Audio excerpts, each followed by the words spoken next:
A Montanha Mágica, leitura. Estamos no capítulo intitulado Sutileza do Pensamento, ou lucidez, ou nitidez do pensamento, ou forma do pensamento, ou até mesmo ginástica mental. Este é o segundo vídeo, porque o primeiro a gente fez essas digressões sobre os possíveis títulos e a realidade em relação à língua. Mas Joaquim não pôde responder senão com dificuldade e sem nitidez. Respondeu o quê? Mas o que disse depois sobre a dignidade humana foi mesmo notável. Tive a impressão de estar ouvindo um discurso solene. Você encontra muitas vezes isso no capítulo anterior, né? Tirara um pequeno termômetro de um estojo de couro vermelho, forrado de veludo, que se achava na mesa, e introduzira na boca a extremidade inferior cheia de mercúrio. Manteve-o à esquerda, por debaixo da língua, de maneira que um instrumento de vidro saía obliquamente da boca, apontando para cima. E então pôs-se à vontade, calçando sapatos e vestindo uma jaqueta agaloada. Buscou na mesa uma tabela impressa e um lápis, bem como um livro, uma gramática russa, já que estudava russo por esperar disso, segundo afirmava, certas vantagens no serviço. Assim equipado, saiu para a sacada, instalou-se na espreguiçadeira e atirou por cima dos pés um cobertor de lã de camelo. Essa última precaução quase não era necessária. Havia um quarto de hora, a camada de nuvens tornara-se cada vez mais transparente e o sol irrompeu com tamanho calor e brilho estival que Joaquim protegeu a cabeça com uma espécie de toldo de linho branco que, por meio de um pequeno mecanismo engenhoso, podia ser fixado no braço da cadeira e inclinado segundo a direção do sol. Rascastorp elogiou este invento. Ficou à espera do resultado da tomada de temperatura. Nesse ínterim, pôs-se a observar tudo quanto se fazia. Também contemplou o saco de pele que se achava apoiado num canto da logia. Joaquim servia-se dele nos dias de frio. A logia é interessante. Você vai ter algum problema assim, para achar essa palavra, tanto é que ela está em itálico, né? Mas assim, é como se fosse uma sacada, né? Eu confesso que em português eu não achei nada, né? Eu não sei se o tradutor não quis usar sacada ali, mas deixa eu ler em inglês e vamos tentar fazer uma tradução aqui, né? Então o que é logia? An open-sided roofed or vaulted gallery, either freestanding or along the front or the side of a building, often at an upper level. Okay? Então, você tem uma galeria aqui e você tem a parte aberta, correto? E isso pode estar na frente de um edifício. Eu acho que a gente só não poderia chamar de sacada porque a sacada é como se ela estivesse para fora, né? Mas eu achei isso preciosismo, assim, eu chamaria simplesmente de sacada. Bom, mas é interessante você colocar, eu até não coloquei ali para você, mas colocar no Google Image, só para você ver umas fotos, assim. Eu achei uma complicação assim desnecessária. Bom, então ele viu lá o saco de pele que se achava apoiado num canto da logia. Joaquim servia-se dele nos dias de frio. E com os cotovelos fincados no parapeito, olhou para Joaquim, onde o alpendre comum estava a essa hora... Desculpe, olhou para o jardim, não para o Joaquim. Olhou para o jardim onde o alpendre comum estava a essa hora povoado de pacientes deitados, que liam, escreviam ou conversavam. Não se lograva ver, aliás, senão uma parte do interior, com mais 5 espreguiçadeiras, talvez. Quanto tempo vai durar isto? Perguntou Rascastorp, voltando a cabeça. Joaquim levantou 7 dedos. Mas já deve ter passado esses 7 minutos. Joaquim fez que não. Depois de alguns instantes, tirou o termômetro da boca, olhou-o e disse: Pois é, quando se presta atenção ao tempo, ele passa muito devagar. Eu Gosto de tomar a temperatura 4 vezes por dia, porque assim se nota o que propriamente representa 1 minuto, ou até uns 7 minutos, para gente que, como nós aqui, esbanja tão pavorosamente os 7 dias da semana. Né? Os 7 dias da semana passam que a gente nem vê. Bom, o pessoal sempre usa a história do micro-ondas, né? Você está esperando lá o teu sanduíche ou o teu miojo ficar pronto no micro-ondas, aqueles 3 minutos você está com fome, você presta atenção, parece que não passa, né?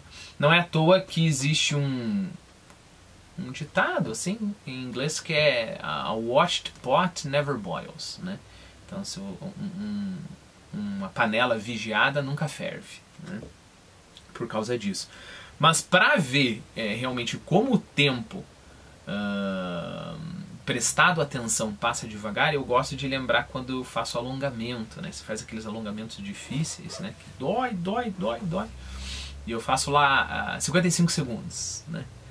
E tem uma hora que o músculo começa a tremer, assim, e eu olho 10 segundos. E aí eu pego, rezo 3 Ave Marias e 5 Pai Nosso, choro, falo, meu Deus, eu tenho que aguentar, olho pro relógio, dos 10 segundos passaram-se 2. Então, isso acontece mesmo, né? O tempo, se a gente prestar atenção a ele, passa muito devagar. Você diz propriamente, isso o Hans, né? Você diz propriamente, assim não se pode dizer, objetou Hans Castorp, que se sentara com uma coxa no parapeito, o branco dos seus olhos estriado de vermelho. O tempo não tem natureza própria, em absoluto. Quando nos parece longo, é longo, e quando nos parece curto, é curto. Mas ninguém sabe em realidade a sua verdadeira extensão. Não tinha o hábito de filosofar, mas nesse momento sentiu-se impelido a fazê-lo. Joaquim replicou: como não? Afinal de contas, medimos o tempo. Temos relógios e calendários, e quando um mês se escoa, termina para mim, para você e para todos os outros. Espere um pouco, disse Hans Castorp, levantando o índice à altura dos olhos turvos. Você acha então que 1 minuto é tão longo como lhe parece quando toma a temperatura? 1 minuto é longo assim. Ele dura tanto tempo quanto o ponteiro dos segundos necessita para dar uma volta completa, o Joaquim respondeu. Mas o ponteiro precisa de bem mais ou bem menos tempo conforme a sensação que experimentamos. E na realidade, eu digo, na realidade, repetiu Hans Castorp, apertando o índice contra o nariz com tanta força que chegou a torcer a ponta. Então, na realidade, trata-se aí de um movimento no espaço, não é? Espere, não me interrompa. Medimos o tempo por meio do espaço, portanto. Mas isso é a mesma coisa que medir o espaço com o auxílio do tempo. O que fazem somente pessoas sem espírito científico.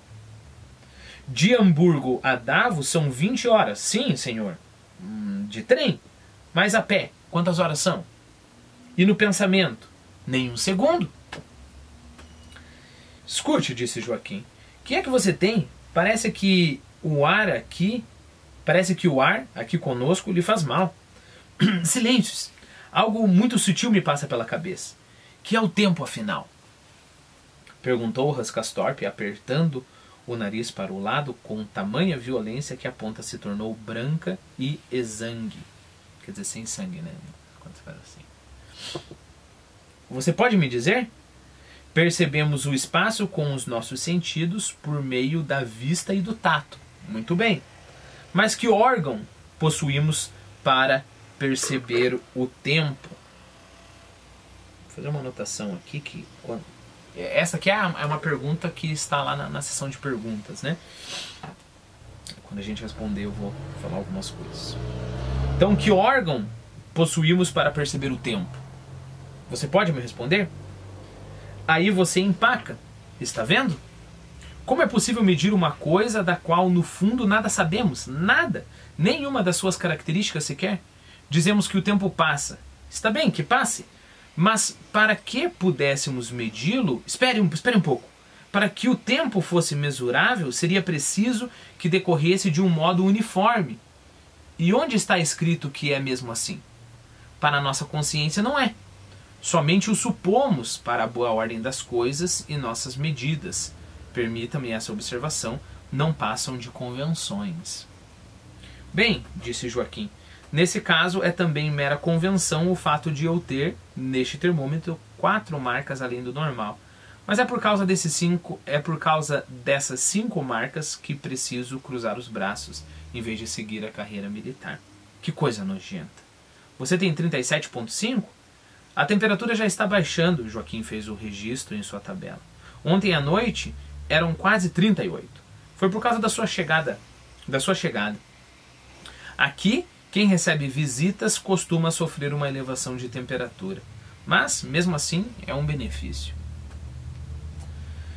Já vou deixá-lo de qualquer modo, disse Huscastorp. Minha cabeça ainda está cheia de pensamentos sobre o tempo. É todo um complexo, posso dizer, mas não quero excitar você com isso, que tem essas marcas além da conta. Vou ver se guardo tudo na cabeça e mais tarde voltaremos a falar nisso. Talvez depois do desjejum. Quando for hora você me chama, não é? Eu também vou fazer uma sessão de repouso. Isso não dói, graças a Deus. Com essas palavras, contornou a vidraça divisória e entrou no seu próprio compartimento, onde a espreguiçadeira e a mesinha se achavam também preparadas. No quarto, cuidadosamente arrumado, apanhou o Ocean Steamships, quer dizer, navios a vapor, né, do oceano, que é o livro que ele, lembre-se, é o livro que ele levou ali para cima. Então apanhou o Ocean Steamships, bem como o belo cobertor macio, enxadrezado de verde carmesim, e a seguir estirou-se na cadeira. Depois de pouco tempo, também ele viu-se obrigado a baixar o toldo. Para quem se encontrava assim deitado, o calor do sol fazia-se insuportável. Mas Huscastorp verificou imediatamente e com satisfação que a sua posição era muito cômoda. Não se recordava de ter visto jamais uma espreguiçadeira tão confortável. A armação de linhas um tanto antiquadas, o que evidentemente era apenas um capricho estético, visto a cadeira estar novinha, constava de madeira lustrosa entre marrom e vermelho. Madeira lustrosa entre marrom e vermelho, tipo um mogno, né? Um colchão forrado de chitão. Eu acho que eu coloquei ali no nosso Quizlet, chitão, né? Chita estampada com desenhos grandes, né? Em inglês, então assim, me pareceu estranho, né? Um colchão forrado de chitão, então eu estaria falando da estampa, né? Em inglês ele foi traduzido como soft cotton material. Então é um material, não é uma estampa, né? Então como é que é? Um algodão, né? Bem macio. Então vamos entender assim, né? Então o colchão forrado de algodão macio era em realidade composto de 3 almofadões altos e estendia-se desde os pés até a cabeceira. Havia ainda uma almofada em forma de rolo, nem muito dura nem muito mole, presa à altura da nuca por meio de um cordão, revestida de uma capa bordada e que produzia um efeito sumamente agradável. Huscastorp apoiou o cotovelo sobre a larga superfície do braço da cadeira e, com as pálpebras semicerradas, entregou-se ao repouso, sem recorrer ao Ocean Steamships para sua distração. Vista através dos arcos da logia, a paisagem áspera e pobre, mais iluminada pelo sol, assemelhava-se a um quadro dentro de uma moldura. Huscastorp contemplou-a pensativo. De repente lembrou-se de um outro assunto e interrompeu o silêncio dizendo em voz alta: "A moça que nos serviu o café é uma anã, não é?" "Psiu", fez Joaquim. "Fale baixinho." "Sim, é uma anã, e daí?" "Nada. Ainda não tínhamos falado nisso."